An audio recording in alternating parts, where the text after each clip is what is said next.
Be resolved that the board reconvenes public session. Motion to reconvene? So moved. We'll have our student presentation. So we usually fix it. I don't know what it is, but I'll just it's cool. Okay. On February 29th, PHS's student-run a cappella group Notoriety competed at the ICHSA quarterfinals competition in Bellport, New York. It was the first time in history the a cappella group has participated in a competitive setting. They won second overall, competing against 7 other groups. Although the next round of competition has been canceled, the group made it to the semifinals round that would have been held in Massachusetts. Additionally, their own members also got recognized. Madeline Mendoza winning Best Arrangement and Rating Gate winning Best Soloist.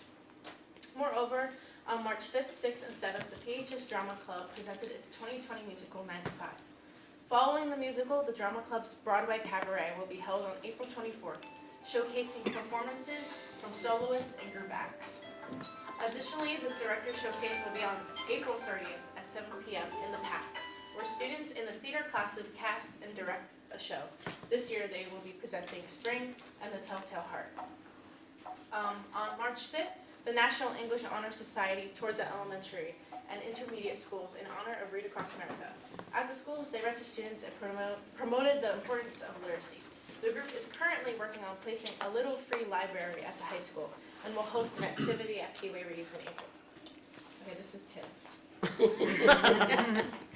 On March 10th, PHS held its annual Winter Sports Awards to honor all the athletes and teams that participated in the winter season.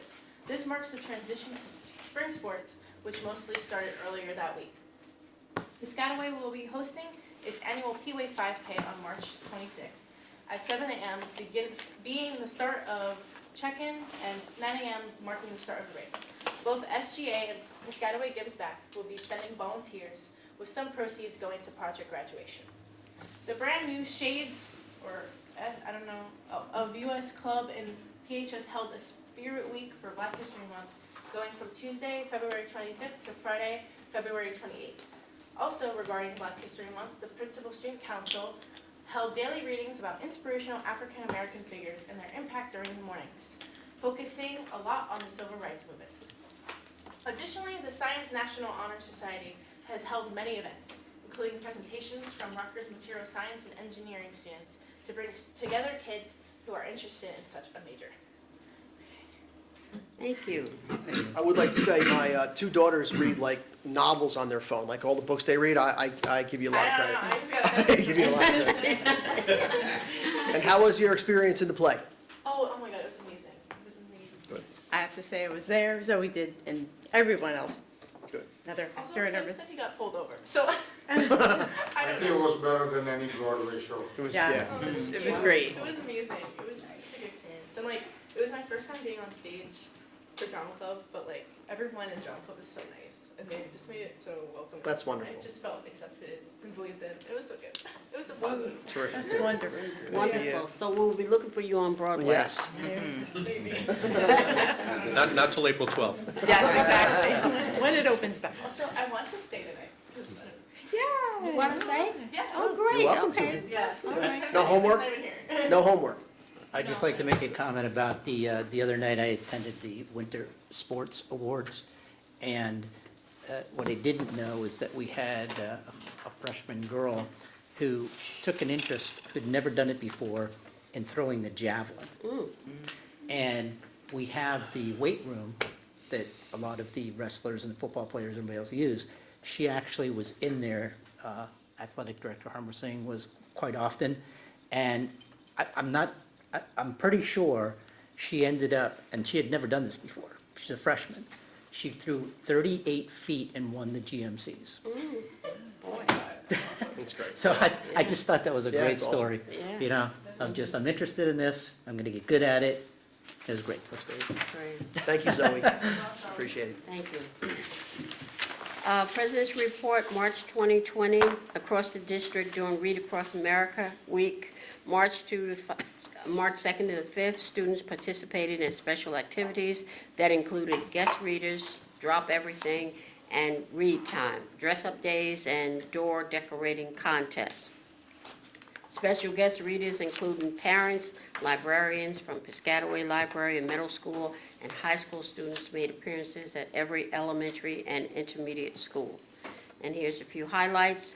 Superintendent Dr. Ranelli and Assistant Superintendent Dr. Baskerville brought their friends the Cat in the Hat, Thing 1 and Thing 2, along with them to Knollwood. Students, athletes from Cribbletown visited Eisenhower School to read to the younger students. Piscataway High School National English Honor Society visited 6 schools to encourage and inspire literacy in our classrooms and beyond. NEHS students, along with Robert Coleman, the K-12 Supervisor of Humanities, Catherine Tennis, English Department Chair, and Miss Klastava, English teacher and NEHS advisor, read books, sang songs, and answered student questions. At Eisenhower, author Kathleen DeMario read her book, Portia to Rescue Dog. At Randolphville, author Brian Pinckney presented his work to students. Throughout his career, Pinckney has won 2 Caldecott Colt honors for Coretta Scott King honors and a Coretta Scott King Award and the Boston Globe Horn Book Award. Most importantly, students and teachers shared the love of reading. Shared the love of reading. The month of March is Women's History Month, and throughout our schools, we are celebrating the enormous yet often overlooked contributions women have made in this country. Our students are reading books about women, discussing issues surrounding equity, and researching and sharing information about important women in history. So I just want to add something. Although it's not here, and it's not here because I didn't tell anybody, I did read, and I read at Children's Corner, and I read The Purple Somebody. And my kids, oh boy, and they wanted to know everything but anything about the book. They wanted to know, what color do you have on? So I had to tell them all my colors, and they were very happy when I got ready to leave, though. I don't know what that was about. But they said, "Goodbye, Miss Hobson," and it was so cute because all of them stood up and clapped. And it was really fun. So I really did enjoy that, and I'm glad I was able to go and be a part of the reading for the children. So that's fun. That's great. Thank you. The superintendent's report, there is copies on the back table. I'll just highlight a few things. March is also Youth Art Month, and unfortunately, we had to cancel our permanent art collection presentation across the hall there due to the sickness outbreak, and we'll talk a little bit more about that later. But there we celebrate all of the pictures that are on the walls here, and they will be in this building or in their school buildings with their names on it forever. We have them from 20 and 30 years back in our building, so we're really proud of the kids, not only for the permanent art collection, but everything else they've done for Youth Art Month. In the midst of all this craziness, we can't forget to celebrate how wonderful you are and how wonderful our kids are and the great things that they do. So this is a celebration, and we want to make sure we don't lose sight of that. Okay. Kimberly Dickstein Hughes is the State Teacher of the Year. And to become the State Teacher of the Year, you have to be the Teacher of the Year for your school. Then they have to put applications in to be Teacher of the Year for your county. Then you have to put applications in to be Teacher of the Year for the state. And once you get appointed or elected State Teacher of the Year, you get a 1-year sabbatical from your district. And the state pays you. And they pay you to become an ambassador for New Jersey educators. And your sole job is you have many, but one of the main jobs is for you to visit school districts to find out the wonderful things that they're doing. And 2 weeks ago, Kimberly Dickstein Hughes visited Grandview. And I'd like to bring that up because Neil Desai, who's the principal of Grandview, is very active in professional development and on social media. And as much as sometimes social media is difficult for us to manage, there's some really, really good things on that. And Neil Desai, Mr. Desai, and Kimberly Hughes hooked up together on Twitter, I think, or social media, and then they saw each other at a conference. And Neil started talking about the great things at Grandview. She had an opening in her schedule for the next day, actually. and she came to visit Grandview. She actually happened to come on a day, which is in here, where the kids were celebrating their Wax Museum Black History Month projects. So she was able to see that. She brings such energy, you wouldn't believe. I can't believe she keeps that up throughout the entire year with all the schools she visits. For us, the publicity around the state from her sending one tweet about Grandview, it was unbelievable. She took a quote from me, and Commissioner Repollet retweeted it, so it went to all thousands of followers that he had. So it was really wonderful that we made that connection and she was here. She has direct connections all over the place, and she's able to speak about how wonderful Piscataway Township schools are. So we really appreciate that from her, Mr. Desai, and all the things that happened on that day. She was great. She really was. So, as we made let me find it here, a commitment commitment resolution to promote and help the census coming up. We have activities listed, I'm not going to read them all, but in every school that we have for kids as well as information for parents. So we really want to make sure we're making a concerted effort that as of April 1st, everybody's making that effort to be counted, because we know directly how it affects New Jersey funding from federal government, as well as all the things that we do. So just want to follow up the resolution that you all took and the stance that you all took with activities that are, again, in every school that we do on paper. Okay? Read Across America Month, as Madam President talked about, we highlight a little bit in the President's report. Quib students reading at Eisenhower, so the Quibletown students went down to Eisenhower and they read to the kids. Kids, just like they did with Miss Hobson, asked a lot of questions, wanted to know how the high school was. It was really a nice interaction. Randolphville celebrates reading, and that article is in the superintendent's report as well. And I know Ms. Hobson talked about this, but Dr. Baskerville and myself going to read at Knollwood was the highlight of my month so far. It was fantastic. We read The Cat in the Hat to the entire third grade class, and just as the book says, and the cat popped in, the Cat in the Hat, came out with thing one and thing two, and they ran all over the cafeteria. Kids went crazy. It was really a lot of fun. Really a lot of fun. Really brings the joy of reading to kids, and it was really nice. And I don't remember the teacher's name, I'm sorry, but she won a contest for the Cat in the Hat to come visit our school. I think it was at the school board, at the teachers' convention in November. She won the contest, and Cat in the Hat showed up right on time, did her thing, and then left because she had another school to go to. It was great. It really was.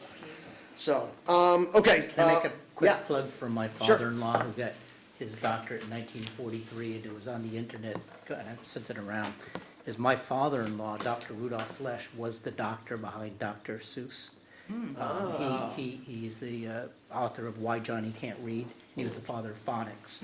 And the publishers of that book came to him to make sure that the guy, AKA the guy, Dr. Seuss, the real guy, they wrote that book in phonics. And it was, and the article was from Columbia Teachers College, where he did do his PhD. But it was, for our family, it was pretty cool to see that going around the internet was a story about the doctor behind Dr. Seuss, and it was my wife's dad, so it was pretty cool. Nice, very nice. Moving on, more serious conversation. It would be remiss of me not to discuss the steps that the district has taken in response to the coronavirus outbreak. I have notes here because I don't want to really forget anything. We are trying to operate, as everyone knows. I've made it very clear, we're trying to operate as normally as possible for our students, for our families, and for our staff. And many steps we have taken. We receive new information every single hour. I think since we've been here, and I apologize, but my phone's gone off with new information probably 25 times. So we receive that information and we react accordingly. We've taken steps in the area of planning, cleaning and sanitizing, and communicating. I have contact regularly with an emergency response team that I put together here, and it's comprised of administrators, principal administrators, and nursing services, our public information officer, things like that, and really good people with a lot of great ideas. I met with Mayor Brian Waller yesterday and his emergency management team, as well as the police department. So that was a really good meeting to talk about what we can do in conjunction with each other.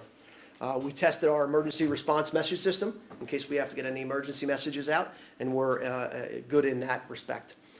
We feel keeping everyone informed is the most important thing, whether it be families at home, whether it be staff members, students, board members. I think the staff members are particularly happy with the way we've tried to communicate the steps we've taken. So we feel good about that. We're making decisions logically with safety in mind. Again, we receive information all the time. The governor has a message that comes out about noon every day, and we work off that direction from the governor. And we have a direct connection and a direct line to the governor's office through our executive county superintendent. And he was part of our superintendent's roundtable chat that I keep looking for. And he hopes that there's some more, again, update for tomorrow. Again, our current situation, changing hourly. We look for Department of Education messages. Other districts are doing various things. There's no doubt you've seen other districts closing or having delayed opening, early dismissals, things of that nature. Again, I talked about the governor's meeting that was happening tonight, and we're hoping for some more direction tomorrow. Today, we canceled all field trips for the remainder of March, and we will look at April's as we get closer to April. We canceled all staff attendance to outside PD conferences, again, in the concept of keeping people out of the big congregated areas that we don't have control over. And we are in the process of determining what activities we need to postpone and cancel. Again, just like tonight with the youth art presentation. Tomorrow, we hope to get information plans or directions that will go out to all families so they could plan for any virtual or home instruction. So basically, we'll send out a letter like we have normally to everyone that indicates directions for families so they could plan. How often or how many hours a day does a student need to be on a computer? I only have one computer. I have 3 kids. I don't have computer access. What to do in that perspective? Dr. Baskerville, Ms. Pongratz has done great work in that area with their teams, and we're going to get that out tomorrow because I think it's at that point where we need to just make sure families are aware. Okay. We are in conversation with the Department of Education about upcoming testing, the New Jersey SLA, what that means if we have to go to virtual instruction, what that means for everybody, and other domino items if we're not in school, if we're having home instruction or virtual. We have a lot of good people trying to do what is right for everybody, keeping safety and security involved. Now, again, I'll be very honest with you. You'll see other districts around the state, and they're saying, okay, well, we're going to close or we're going to do what we have to do. The governor came down and said we have a 180-day requirement for kids to be in school. The governor came down and said you can use, and it's unprecedented, never happened before except one time, you can use virtual or home instruction in lieu of some of these 180 days if you get approval from us or if we direct you to do that, meaning the Department of Education. Well, that has not changed. There's been discussion about that changing, but that has not changed. So basically, the districts you see closing are either using snow days or have to make up the days or have specific approval from the Department of Health because they have a presumptive case in their district or that connection. We do not have that, thank God. We don't have that, and we don't have a reason to ask for those days. Okay? So any days we use or that we choose to close would be considered snow days or days we need to make up. So we are not at that point yet, but if you notice, districts around the county are closing at a rapid rate. So again, the decisions that we make change hourly.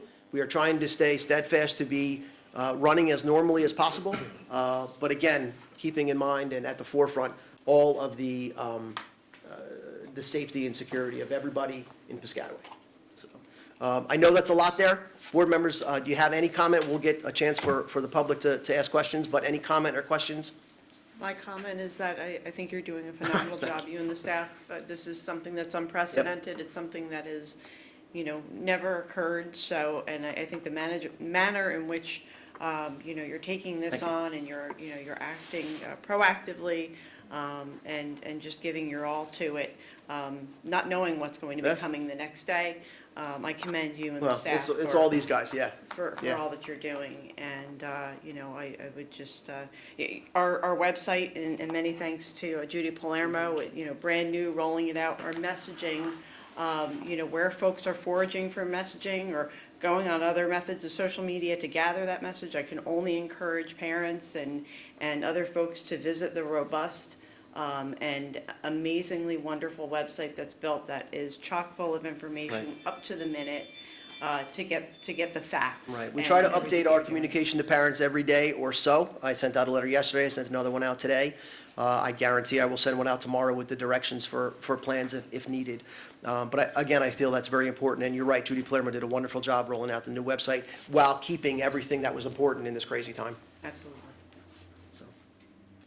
All right.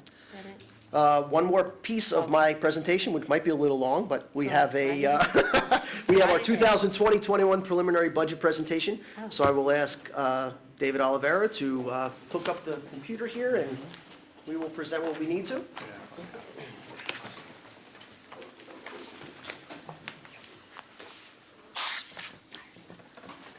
Yeah.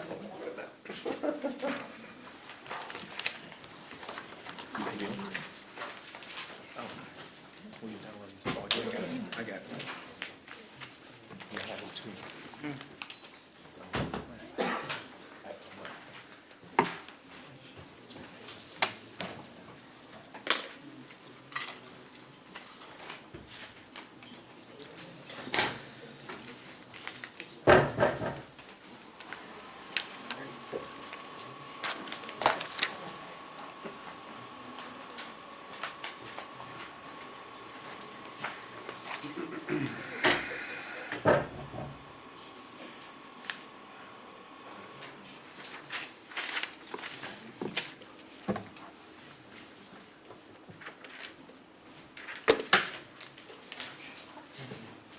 I'd like to begin the presentation by thanking David Olivero and his team, not only for the presentation, but also the work that they do tirelessly throughout the year to make sure that every penny in Piscataway is spent judiciously and accounted for.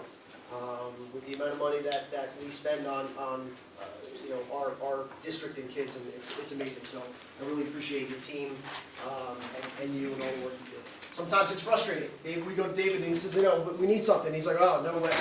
But that's what we pay for. So the budget guidelines, I'm not going to read the entire thing, but really, we look at the curricular instructional programs.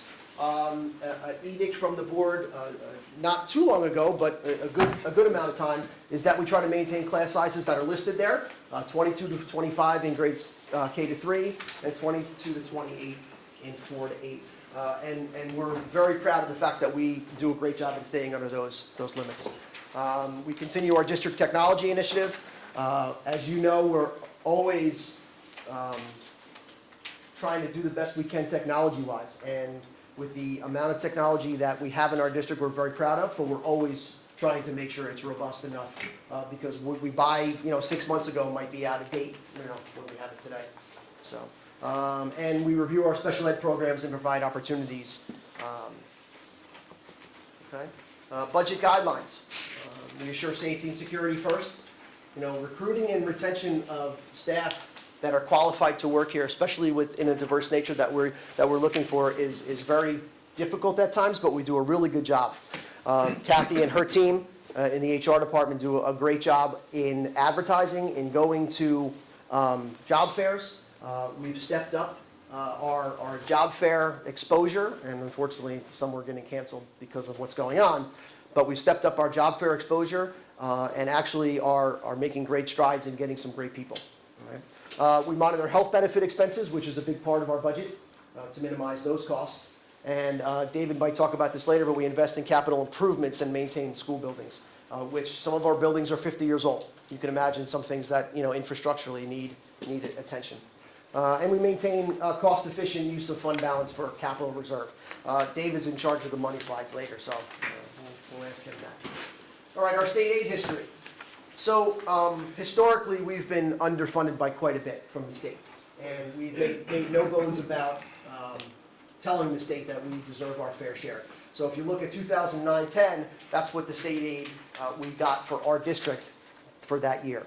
And if you fast forward to 2020-21, next year we're at 22,200,000. With the formula to have us fully funded, according to the formula, by 5 years from now, Dave, 2024, 25? Fully funded? Yeah, 4 years after the 2021 budget Right. cycle, 5 total. And our formula for being fully funded is 27,432,000 in state aid. Okay, current state of affairs.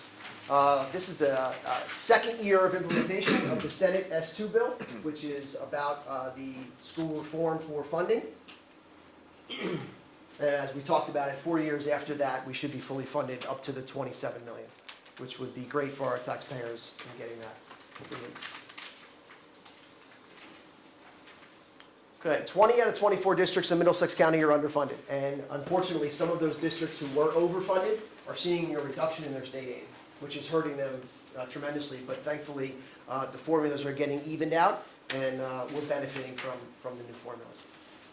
All right, state aid is based on student enrollment, township ratables, and total income of township residents. And Mr. Oliver will talk a little more about that. Piscataway receives $3,100 per pupil, which is below the county average of $5,600. And we rank 15th in the county for state aid per pupil. And that is very relevant for this slide. And we're pretty proud of this slide. I mean, we are very efficient in the way we deliver our instruction. We are, right in the middle of the pack of our total cost per pupil. And we do a great job of delivering wonderful instruction, activities, athletics, performances, and we keep our costs as low as we can.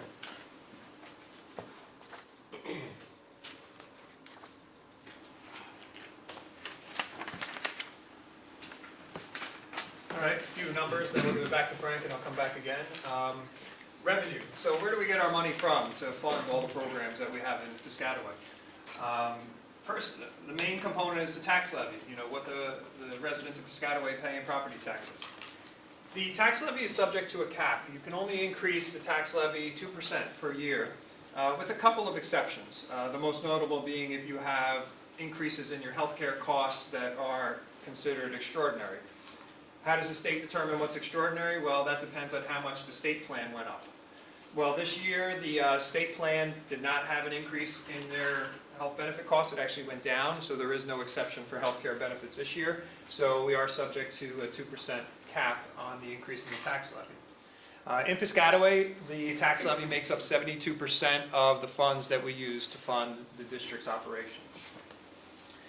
We get about $2 million in what I call miscellaneous revenue. So for some different things, we have solar on 6 of our buildings. We are able to sell SRECs. We get some tuition.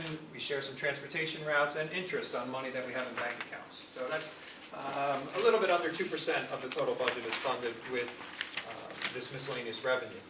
State aid is about 17% of our budget, and then fund balance and reserves make up the last roughly 9%. Bank cap. This is one other exception to the 2% tax levy. So I tried to simplify it a little bit. We talk about it extensively in our fiscal planning committee meetings, which Dr. Connors, Mr. Patel, and a member of the public, Mr. Patel here, are members. They do a great job of really engaging in good conversations of how we're going to spend the funds of the district. If a district in any given year does not raise their taxes to the maximum allowable amount, which is the 2% plus any of the exceptions you're eligible for, if you do not raise it to that maximum amount, you're able to take that difference, that amount you didn't raise it by, and save it for future years. You're able to accumulate it for up to 3 years. So over the past number of years, the board has decided not to raise taxes to the maximum amount on a number of occasions. And as a result of that, we've accumulated $4.26 million worth of banked cap. So these are dollars that the board could elect to raise via taxes if we were so inclined. I said there's a time limit. You have 3 years to spend this money that has not been raised. And we have $1.6 million that is going to expire if we don't raise it in the 2021 budget cycle. Now, the district administration and the fiscal planning committee is in agreement that we don't feel that's necessary for the budget. Be clear, although the money's out there, it's only out there in the sense that you're enabled to raise it from the taxpayers. So if we had elected to try and raise that additional $1.6 million, it would be the taxpayers who would be paying that amount.